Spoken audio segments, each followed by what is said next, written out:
أعمالنا من يهده الله فهو المهتدي فلا مضل له ومن يضلل فلن تجد له وليا مرشدا أما بعد فإن خير الحديث كتاب الله وخير الهدي هدي محمد صلى الله عليه وسلم وخير الأمور عوازمها وشر الأمور محدثاتها وكل محدثة بدعة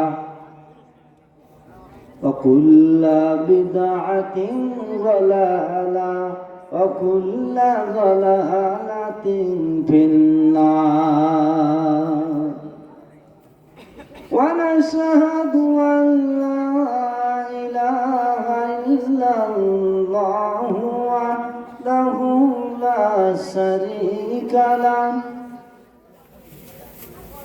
لا شريك له ولا جد له ولا ند له ولا مثال له في الخلق والملك والأمر ولا نذيرا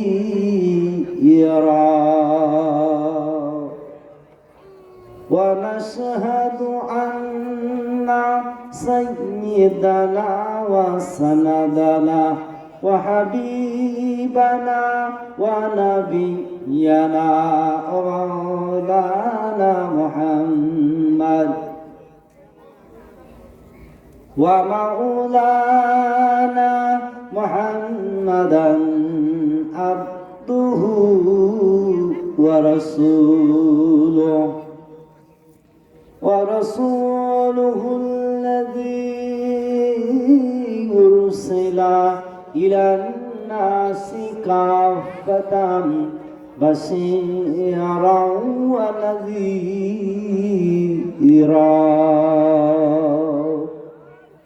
وداعيا إلى الله بإذنه وسراجا منيرا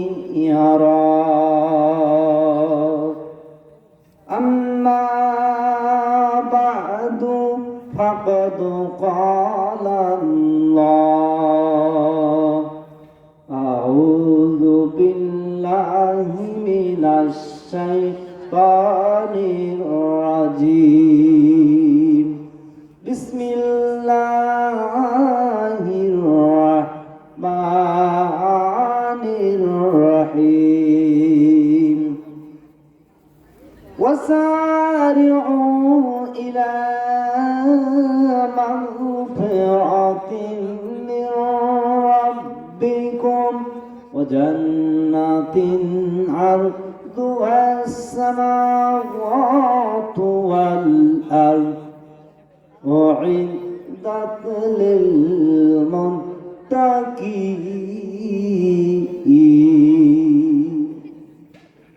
حمد باری تعالی ملکا ذکر تغیم کہ توپا کی با الہی توپا کی با الہی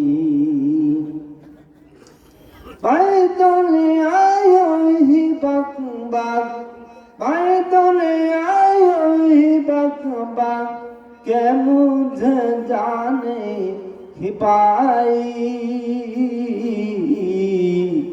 मालिका जिक्र तगुयम के तो पाकी बा इलाही तो पाकी बा इलाही लफर हाथ से जपता के रहे दम में मेरी दम रहू पैमानी मोहब्बत में तेरी बाई तो हो महकम ना तंदे वसले तेरी हो ना मेरे दिल से कभी कम हमादर काहे तुझोयम हमादर तू पोयम हमादर काहे तुझोयम हमादर तू पोयम हम तौहीद तोयम के बताओ ईद सजाई मालिका जिक्र तोयम के तोबा की इलाही तोबा की इलाही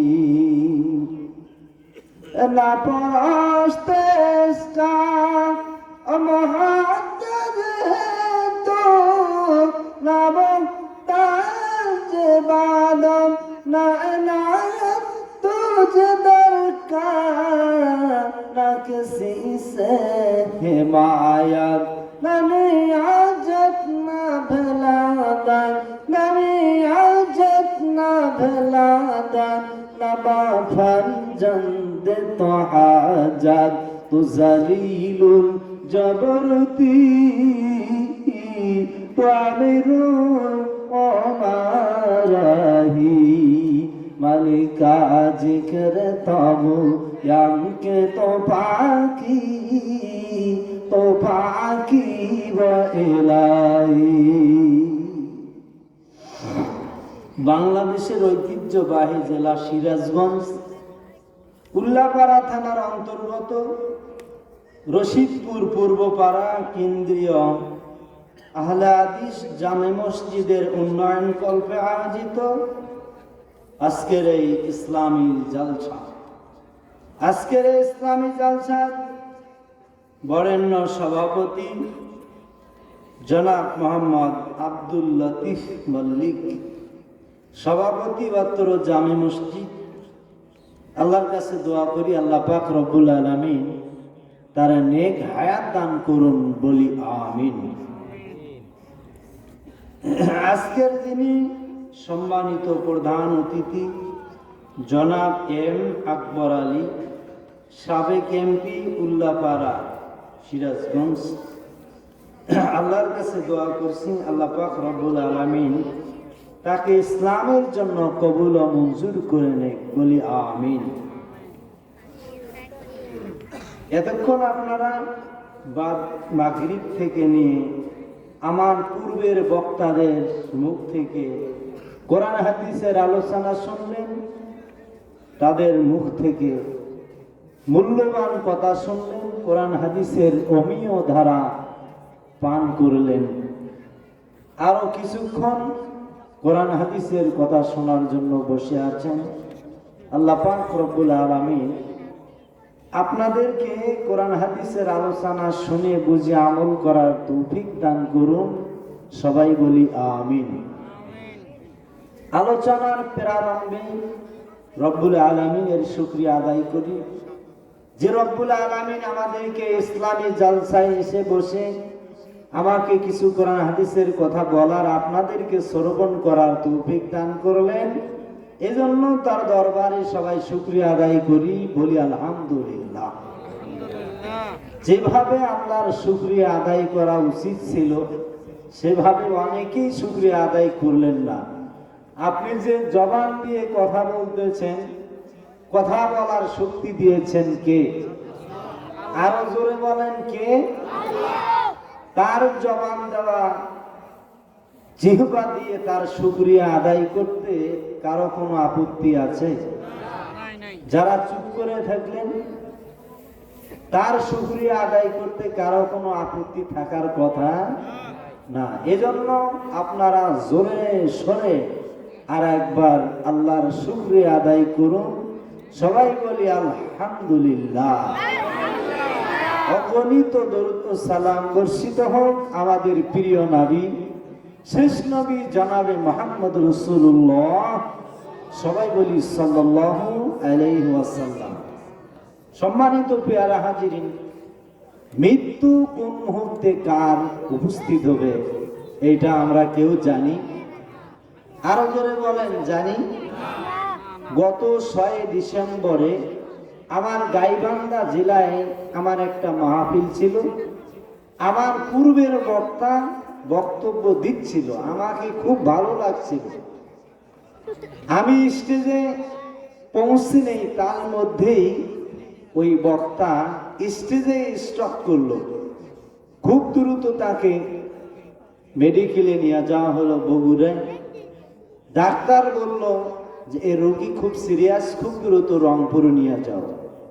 রংপুর নিয়ে যাওয়া হলো, ওখানে আইসিইউতে রাখা হইল। সারা রাত সারাদিন ছিল।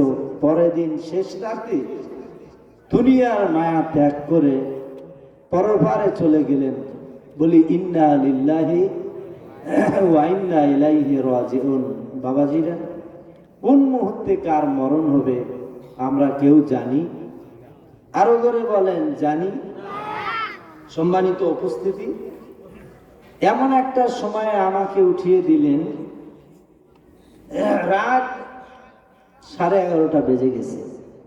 কারো ঘড়িতে 2-1 মিনিট কম বেশি হতেই পারে, প্লিজ ডোন্ট মাইন্ড। তো আপনারা শেষ পর্যন্ত ধৈর্য ধারণ করে থাকতে রাজি আছেন? সবাই ইনশাআল্লাহ বললেন না, তার মানে ইনশাআল্লাহর মধ্যে ভেজাল আছে। হুজুর, থাকতেও পারি, নাও থাকতে পারি। ইনশাআল্লাহর ভোল্টেজ একবারে শ্যামশ্যামা, ইনশাআল্লাহর ভোল্টেজ একদম নাই। এজন্য সবাই এক বাক্যে বলি ইনশাআল্লাহ। বাবাজিরা আমার, অনেকদিন আগে এক মাহফিলে ওয়াজ শুনতে গিয়েছিলাম, তখন আমি প্রাইমারি স্কুলে পড়ি। আমি ওখানে গিয়ে দেখলাম পোস্টারে ঘোষিত বক্তায় 10 জন। কয়জন বক্তা? 10 জন। আমি মনে করলাম আর 2 জন বক্তাকে দাওয়াত দিলেই তো ডজন মিল হয়ে যেত। রাত 12টা বাজে, তখনও 4 জন বক্তা ওয়েটিং এ আছে। এই 4 জনকে কখন দিবে? ফজরের পরে। রাত 12টার পরে একজন বক্তা উঠছে, উঠিয়ে বলছে, সম্মানিত উপস্থিতি, পেয়ারা হাজিরিন, আমি বেশি কিছু বলবো না, মাত্র কয়েকটা কথা বলবো। শ্রোতাদের মধ্য থেকে একজন টালমাটাল শ্রোতা লাফ দিয়ে উঠছে, হুজুর কয়েকটাকে, আর একটা কথা বললেই মার শুরু হয়ে যায়। তার মানে রাত গভীর হয়ে গেলে শ্রোতাদের ধৈর্যের বাঁধ ভেঙে যায়। জোরে বলেন, কথা ঠিক না বেঠিক? আপনাদের এই গ্রামের পাশে কোনো বাজার আছে নাকি? আছে। বাজারের নাম কি? হ্যাঁ, পাঁচলিয়া বাজার। এই পাঁচলিয়া বাজারে বা আশেপাশে আরো অনেক হাট আছে, বাজার আছে। এই সময় অনেক মানুষ চায়ের দোকানে চা পান করতেছে।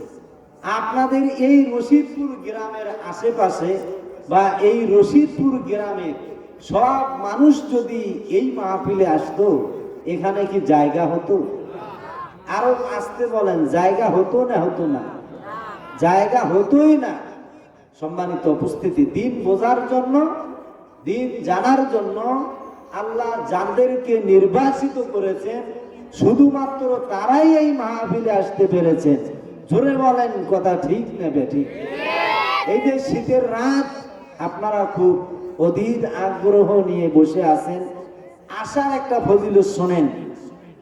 যেখানে কোরআন হাদিসের আলোচনা হয়, না দাহুম মুনাদিন, একজন আহ্বানকারী আহ্বান করে বলে, এই তোমরা যারা ওয়াজ মাহফিলে এসেছো, তোমরা বাড়িতে চলে যাও, মাগফুরান লাকুম, তোমাদের অতীতের পাপ রাশি সব মাফ করে দেওয়া হয়েছে। এখানে থাকলে গুনাহ মাফ। আরো করে বলেন, গুনাহ মাফ হয়। আমরা এই হাদিস থেকে জানতে পাই, হাদিসের মান সহিহ। আল্লাহ আরো বলেন, শোনো, ওয়াবাদদালতু সাইয়্যাতিকুম হাসানা, তোমাদের অতীতের পাপ রাশিগুলি আমি আল্লাহ সওয়াব দ্বারা বদল করে দিলাম। বলেন সুবহানাল্লাহ। তার মানে ইসলামী জালসায় যতক্ষণ আপনারা থাকবেন, ততক্ষণ আল্লাহর পক্ষ থেকে রহমত নাজিল হবে। আপনারা রহমত চান না গজব চান? আরো জোরে বলেন, রহমত না গজব?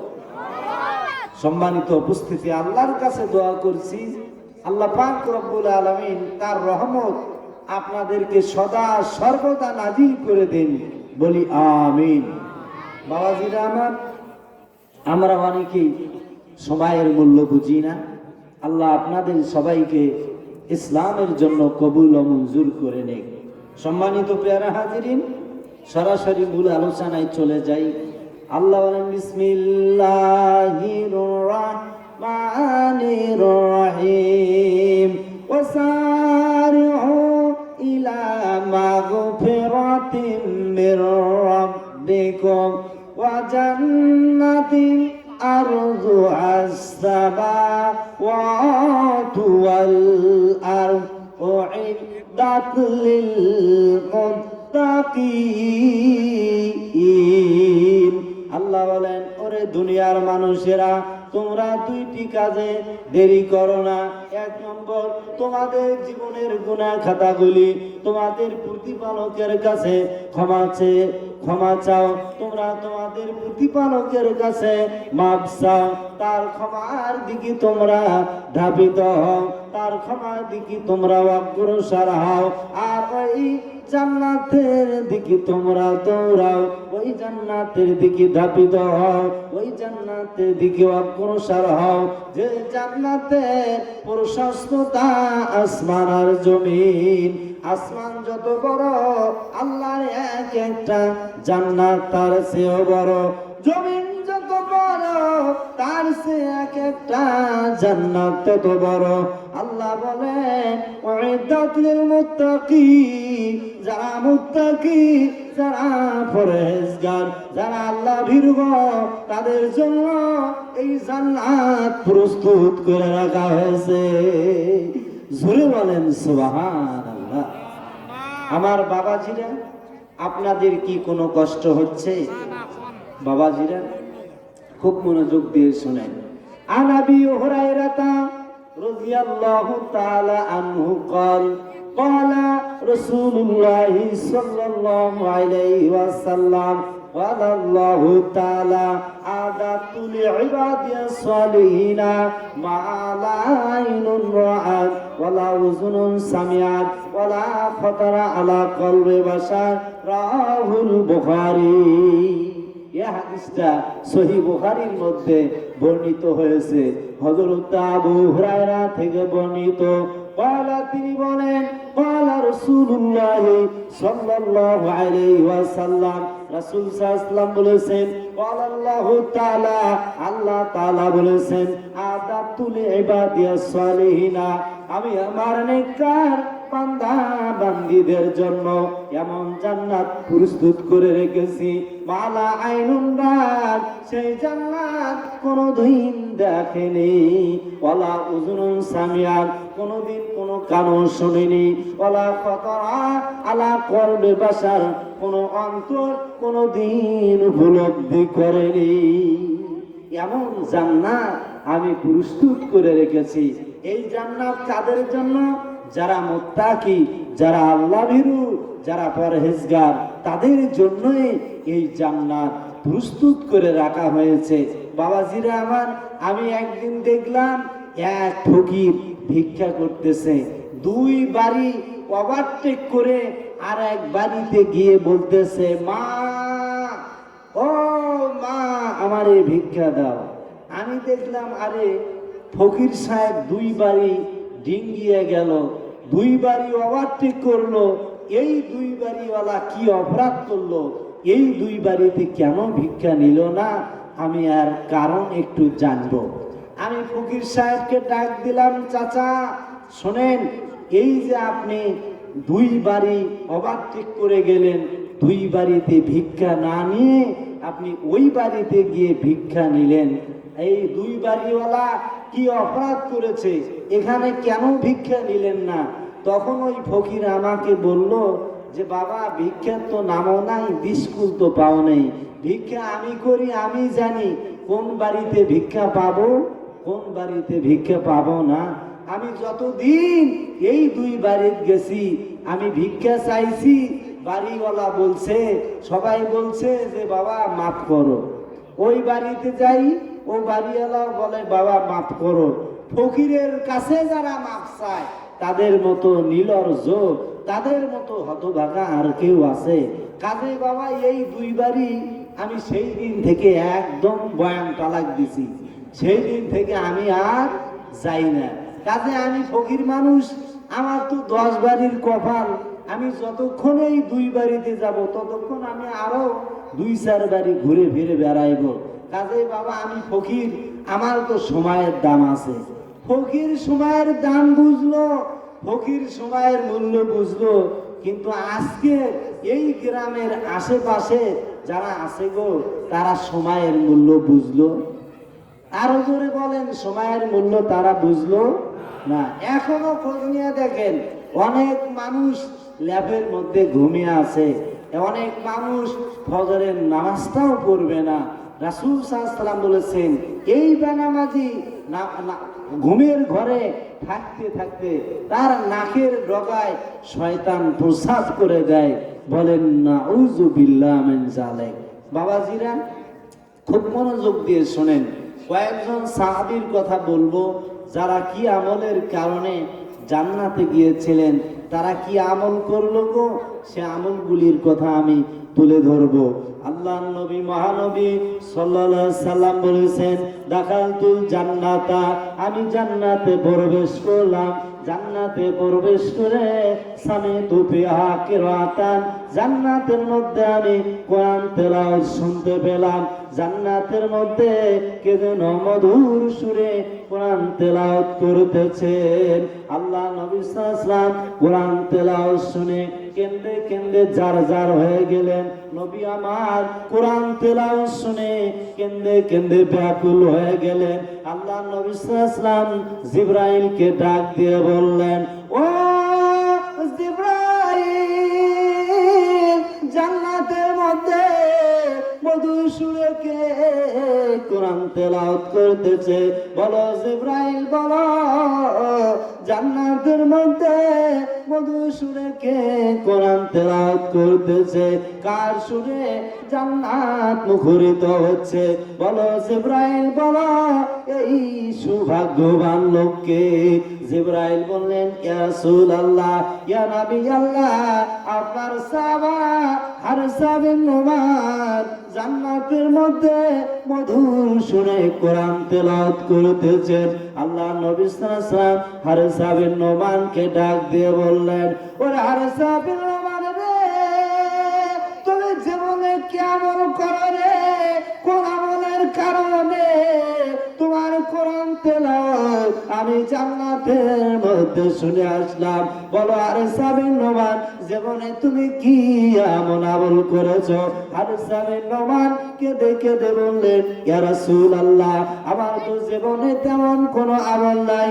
আমি হারসা বিন নুমান, আমি যখনই আমি বাড়িতে যাই, আমার বাড়িতে আমার বৃদ্ধা মা আছে গো, আমার মায়ের আমি খেদমত করি, আমি আমার মায়ের সেবা করি, মায়ের সাথে ভালো আচরণ করি।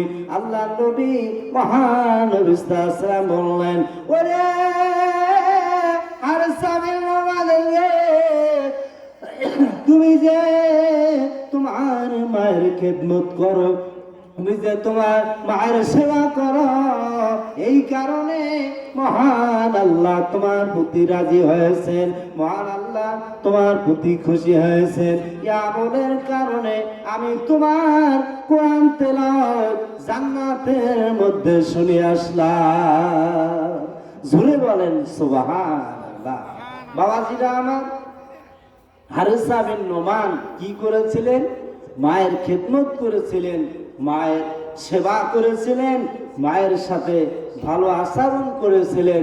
এই জন্য মহানবী সাল্লাল্লাহু আলাইহি ওয়াসাল্লাম তার কোরআন তেলাওয়াত জান্নাতের মধ্যে শুনতে পাচ্ছিলেন। বাবাজিরা আমার, আমরা আমাদের মা বাবার বয়স বেশি হয়ে গেলে আমরা মা বাবার খেদমত করি না, মা বাবাকে রেখে আসি আমরা বৃদ্ধাশ্রমে। জোরে বলেন কথা ঠিক না ঠিক? বৃদ্ধাশ্রমে খোঁজ নিয়ে দেখেন, কোন আলেমের মায়েরে বৃদ্ধাশ্রমে পাবেন না, কোন আলেমের বাবারে বৃদ্ধাশ্রমে পাবেন না। আপনাদের এই মসজিদের খতিব সাহেব ওনার মায়ের বৃদ্ধাশ্রমে পাবেন না, ওনার বাবারও বৃদ্ধাশ্রমে পাবেন না। আমি আব্দুল মাজেদ সালাফি আমার মা বাবারেও বৃদ্ধাশ্রমে পাবেন না। পাবেন কাদের মা বাবারে? যারা বড় বড় ধরনের চাকুরি করে, চাকুরির ব্যস্ততা থাকা সত্ত্বে তারা মা বাবার খেদমত করতে পারে না, এজন্য তারা বৃদ্ধাশ্রমে মা বাবাকে রেখে আসে। বৃদ্ধাশ্রমে পাবেন কাদের মা বাবা? যে পুলিশের কনস্টেবল, ওসি, ডিসি, এসপি তাদের মা বাবারে বৃদ্ধাশ্রমে পাবেন।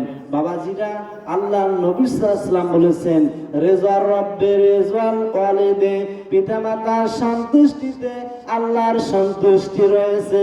ওয়া সাকাতুর রব্বে সাকাতুল ওয়ালিদে, পিতামাতার অসন্তুষ্টিতে আল্লাহর অসন্তুষ্টি রয়েছে।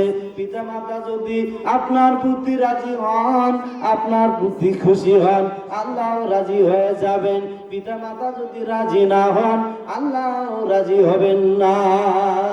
এই জন্য আল্লাহর আগে পিতা মাতাকে রাজি করতে হবে। বাবাজিরা আমার, আমি একদিন মোটরসাইকেল নিয়ে যাচ্ছিলাম, যেতে দেখলাম এক বাড়ির মধ্যে চিল্লাচিল্লি। আমি জিজ্ঞাসা করলাম ওখানে কি হয়েছে? সবাই বলল এখানে মা আর বেটা গন্ডগোল শুরু হয়েছে।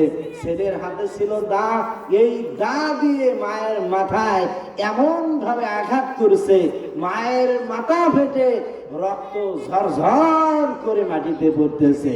বলেন ইন্না লিল্লাহ। বাবাজিরা আমার, মা বাবাকে আদর করতে হবে, মা বাবার প্রতি এহসান করতে হবে। এই জন্য কবি বলেন, হাসিলে মা খুশি হতেন, হাসিলে মা খুশি হতেন কত সুখী হয়ে, কান্দিলে মা ভুলাইতেন কত কিছু দিয়ে। তোরা আইসোটে চল মায়ের কোলে রে, আইসোটে চল মায়ের কোলে রে। আপনি যখন ছোটবেলায় কান্নাকাটি করতেন, আপনার মা আপনাকে কত কি না বলেছে, যে বাবা ওই যে দেখো আকাশের দিকে দেখো, চাঁদ মামার দিকে দেখো, আকাশের তারকারাজির দিকে দেখো। মা কত কি না বলেছে। আর আপনার হাসি দেখলে আপনার মা বড় খুশি হয়ে যেত। সেই সন্তান মায়ের মাথায় দা দিয়ে আঘাত করে, এই সন্তান এর কপালে মন্দ আছে, এর কপাল ভালো না, এর ডাইরেক্ট এর জাহান্নাম হবে, এতে কোনো সন্দেহ নাই। আল্লাহ নবী মহানবী সাল্লাল্লাহু আলাইহি সাল্লাম বলেছেন, শোনো রে সাহাবারা, তোমরা মায়ের সাথে ভালো আচরণ করো, তোমরা বাবার সাথে ভালো আচরণ করো। তাই আল্লাহ বলেছেন, ওয়া বিল ওয়ালিদাইনি ইহসানা, তোমরা তোমাদের মা বাবার প্রতি ইহসান করো, মা বাবার সাথে ভালো আচরণ করো। আল্লাহ নবী সাল্লাল্লাহু আলাইহি সাল্লামের কাছে একজন লোক এসে বললেন, ইয়া রাসূলুল্লাহ, মান হাক্কু বিহুসনি সাহাবাতি, নবী গো, আমার সাথী সঙ্গীদের মধ্যে আমি কার সাথে ভালো আচরণ করব? আল্লাহ নবী মহানবী সাল্লাল্লাহু আলাইহি ওয়াসাল্লাম বললেন, উম্মুকা, তোমার মা, তোমার মায়ের সাথে তুমি ভালো আচরণ করো।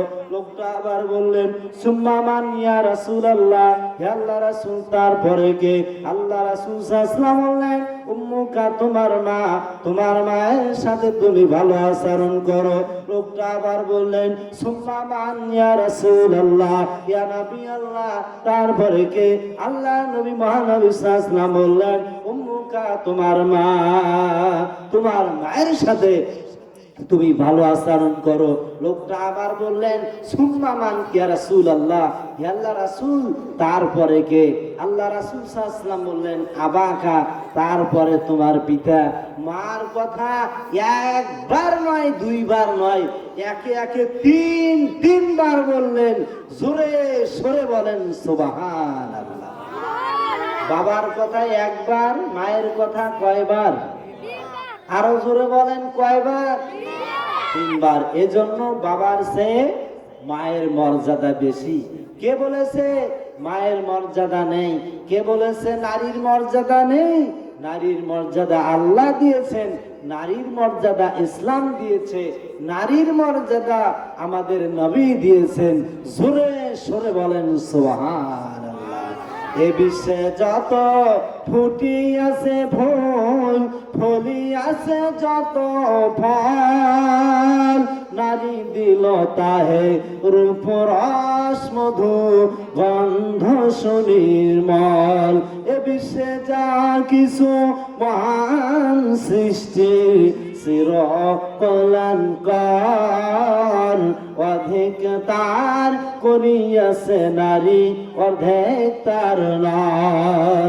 দিবসে দিয়াছে শক্তি সাহস, নিশিতে হয়েছে বধূ, পুরুষে নেছে মরু তৃষ্ণালয়ে, পুরুষে নেছে মরু তৃষ্ণালয়ে, নারী যোগায়েছে মধু। ভুল ভুল ভুল শিগগির নাম বদলা, কেবল